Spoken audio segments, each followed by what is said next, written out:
Welcome back to the Now Morning Show, ladies and gentlemen. This morning we're celebrating the life of our brother Resistance, as well as we are modeling some clothes from Fashion TT. Because, you know, like we just learned just now from Robert Young of the Cloth that, you know, fashion, music, they go hand in hand.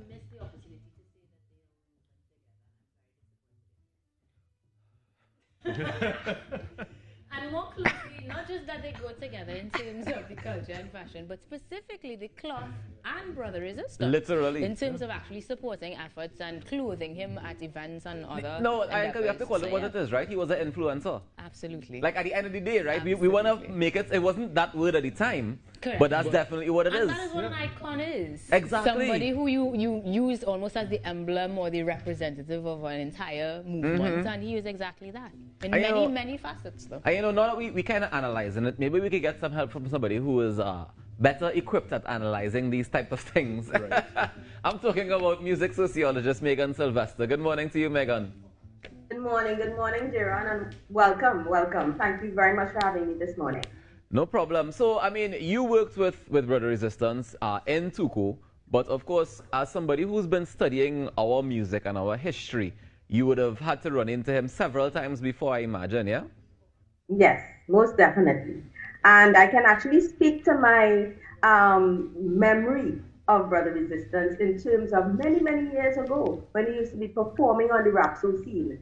I would have been, you know, attending some of the events, been aware of some of the events. So when I finally came to Tuco to be the education research officer, I had that background of involvement, this working relationship with Brother Resistance from before. Right. And what was it? What was that experience like when you used to see him on stage to compare to when you met him?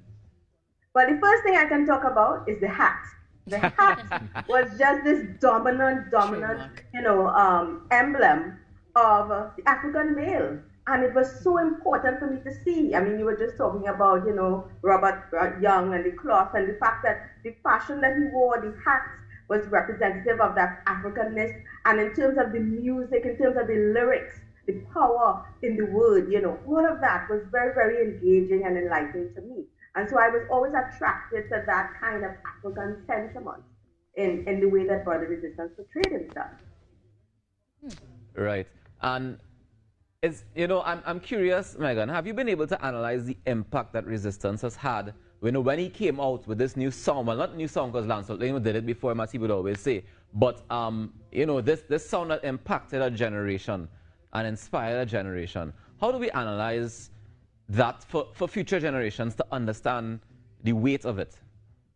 Well, you know, it becomes important to understand what is the value of music, what is the value of lyrics.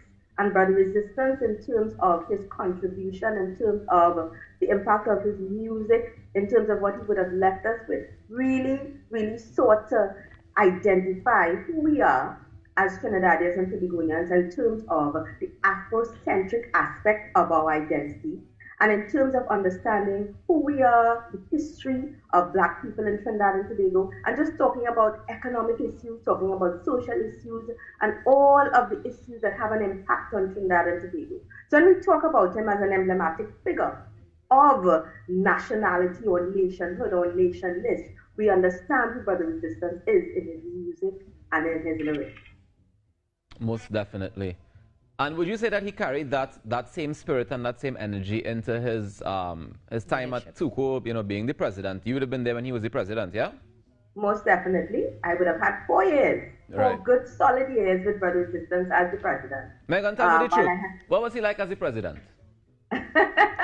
He was a fantastic leader, One of the things that, you know, I remember him fondly for is having a lot of patience, having a lot of resilience as well, you know, in terms of, you know, as a group dealing with this interest group that Tuco is, dealing with NCC and dealing with the government, you know, in terms of understanding the relationship that and the role that we play as part of that cultural scene. Brother Resistance was a dominant and a very focused leader. But one of the things I really remember him for is having patience, because the whole cultural, you know, sphere is important to understand in terms of what does culture mean to Trinidad and Tobago, and how we have to bring people around, people who may not be fully on board. with culture or aspects of the culture or seeing the value in the culture. And so it became important to understand that under his leadership, he really showed us how to be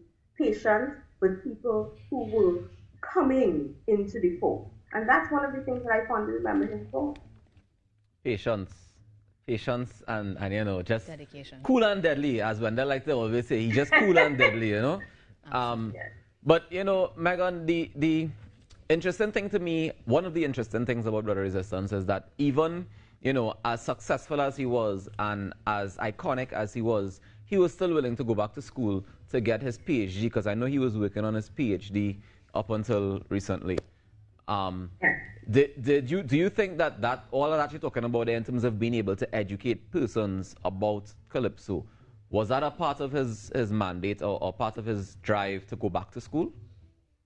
Yes, most definitely. And in many of the conversations that I would have had as the Tuco Education and Research Officer, the conversations I would have had with Brother Resistance was always along that trajectory, because we would always talk about ways, new and interesting ways to educate the young people of Trinidad and Tobago, the young people of the nation, in terms of the work being done at secondary school level. We know about the work being done at the primary school level in terms of the junior Calypso competition and that monarch. And we would always be talking about, I would go to him and I would say, Brother Resistance, I want to start engaging, let's say, NALIS, to try to reach more and engage more members of the population. And I always got that support. So part of the work that Brother Resistance was involved in was in education, educating the nation on Calypso and, of course, Rapso. Definitely. Well, Megan, I want to thank you so much for joining us and sharing a little bit of your story there with Lutalo Musimba, Brother Resistance. And I mean, any last words before we go, Megan? Well, what I can say is I am who I am today in many aspects in terms of my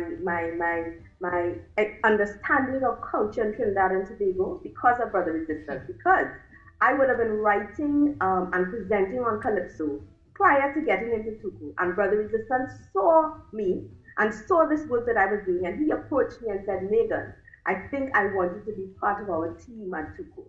And that was quite a moment for me, and I will always fondly remember him for giving me that opportunity, asking me to come and join the team, you know, and being part of this movement to take Calypso to the nation and to the world. Well, congratulations on everything that you guys were able to achieve, and I want to extend my condolences to you and the entire Tuco family as well. Okay. Thank you very much. No problem. Kira. Enjoy the rest of your day, Megan. Take care. Same to you. Take care. Bye-bye. All right, that's Megan Sylvester there, who is a music sociologist and the Education and Research Officer at Tuco.